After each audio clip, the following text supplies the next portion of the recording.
La catégorie des VUS sous-compacts, c'est des véhicules extrêmement populaires au Québec, ça plaît beaucoup. On a reçu d'ailleurs beaucoup de questions quand vous nous parlez au Salon de l'Auto chaque année à propos de ces véhicules-là. Et comme l'année passée, ça devient une tradition presque au Guide de l'Auto, mais c'est une nouvelle fois le Subaru Crosstrek qui est premier. Ben oui, les VUS sous-compacts qui remplacent en quelque sorte les petits véhicules, les berlines, etc. Les constructeurs ont l'idée qu'on désire ces véhicules-là. C'est pas le cas pour tout le monde, c'est selon les préférences, mais il faut l'admettre, ils sont pratiques, ils sont plus hauts, ils donnent un sentiment de sécurité même s'ils sont plus petits. Et puis, ben, la Crosstrek, c'est un véhicule qu'on aime. On le disait, le rouage intégral au Québec, c'est quand même quelque chose qui est important, c'est quelque chose qui est apprécié. Et Subaru fait un excellent produit avec la Crosstrek et c'est pour ça qu'elle est en première position. Ouais, puis on a deux moteurs disponibles, un 2 litres ou un 2.5. Le 2 litres est un petit peu plus limité, mais le 2.5 va quand même bien. Un peu plus d'agrément et de performance, mais ce n'est pas indispensable pour une utilisation, disons, quotidienne.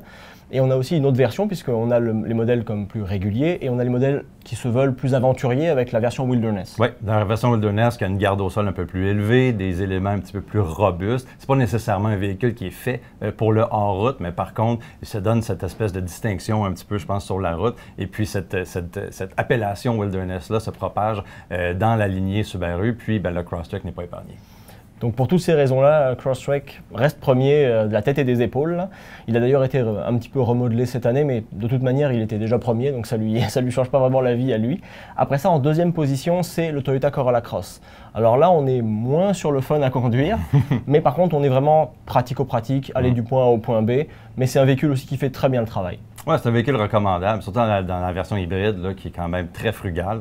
Un véhicule qui est pratique, spacieux à l'intérieur, pour des gens, justement, qui n'ont pas nécessairement besoin de ce look-là de robustesse ou cette espèce de style un peu plus là, prédominant là, chez le Crosstrek, qu'on ne trouvera pas chez le Toyota Corolla Cross, sauf qu'un véhicule qui est très recommandable, puis qu'on s'attend à ce qu'il soit très fiable également. Oui, absolument. Puis valeur de revente, on s'attend aussi à ce qu'elle soit vraiment excellente, donc c'est sûr que c'est un achat rationnel, mais qui pourrait plaire à beaucoup de clients.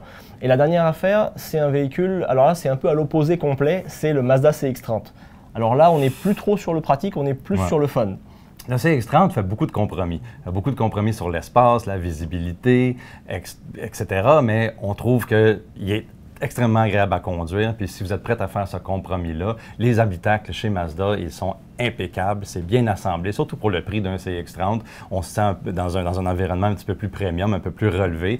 Puis la conduite signée Mazda, bien, c'est sûr que les deux autres membres de ce palmarès-là ne peuvent pas atteindre ce niveau de dynamisme-là qu'on a dans le CX-30. Il est troisième position, mais c'est également, si vous cherchez quelque chose qui est un petit peu plus d'agrément de conduite, ça va être avec ce véhicule-là.